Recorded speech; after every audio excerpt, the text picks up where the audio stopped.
May has been Asian American Pacific Islander Heritage Month, and ABC 10 News has been highlighting the successes and the stories of San Diego's AAPI community all month long.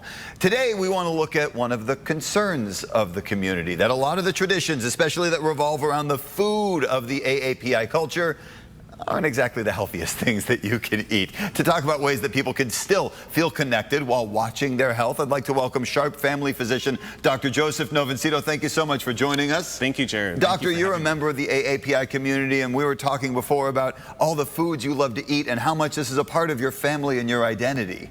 Yeah, so as you know, I am a Filipino. I'm a first-generation born Filipino American, and growing up in the Filipino community, I've number one, been exposed to Filipino food at home, as well as attending a lot of parties where we just have big celebrations. The Filipino community really loves to share its love with food. Yeah, and a lot of those foods, lumpia, taron, yes, all of those things tend to be deep fried or high in fat, high in salt. So what do? What's the right way to make sure that you can still have all the things that are part of your culture, but not have to worry about the health benefits? Yeah, so Jared, that's a good point, because you know, Filipino food is delicious and it's a delicacy. If it was treated like that and really only eaten a couple times per month, it'd be just fine. Like any kind of culture, food is good, but it could be unhealthy if you eat it all the time.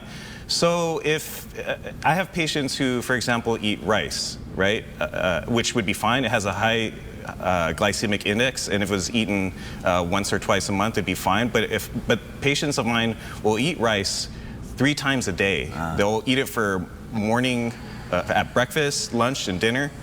And it's just too much. As you can imagine, a food with such a high glycemic index would cause people to have diabetes, unfortunately. All right. And then not to mention salt in the diet. A lot of Filipinos will add patis or soy sauce to the diet. And if these foods were not eaten all the time, and maybe just once in a while, or these seasonings would be reduced, I think things would be just fine. It would lower a lot of high blood pressure. A lot of this is about everything in regulation. And we just saw some of the foods that you were talking about and some of the ingredients and things like that. How do you convince people, though, who this is their main diet and this is part of who they are, to start regulating it? And what's your advice to somebody who says, you know, I eat rice every meal every day? How do you tell them to back off slowly so that they get down to a healthy amount? Yeah, so this is tough because, you know, I mentioned eating rice once or twice a month, or like even 3 or 4 times a month, and that'd be fine.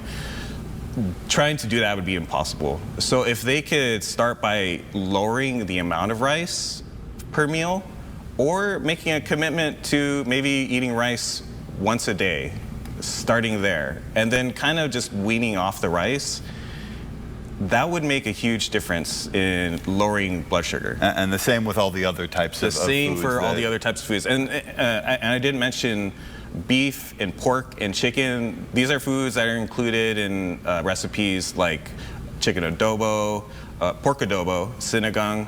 And if these were foods, again, they're delicious. We're seeing on the screen right now some of the health concerns that are very specific to the AAPI community. A lot of that comes from the diet. What are some of the other things that people need to keep in mind about the community and the culture that maybe lend itself more to some health concerns?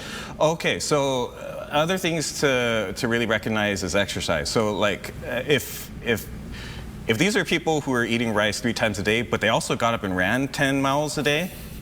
Wouldn't it be great if we all could run 10 miles a day, right? Or, you know, they were living in the Philippines and working on a farm, then maybe things would be okay. But the United States, the way that the Asian population in America, the lifestyle is just not really conducive to exercising that much, and so it becomes a problem. So I do recommend for people to get up and move and get some exercise, drink water, and really nurture the mental health, because that's something that's really not addressed all the time. People, I think Filipinos will tend to kind of push that away and or maybe suppress or not admit to having anxiety or stress as an issue.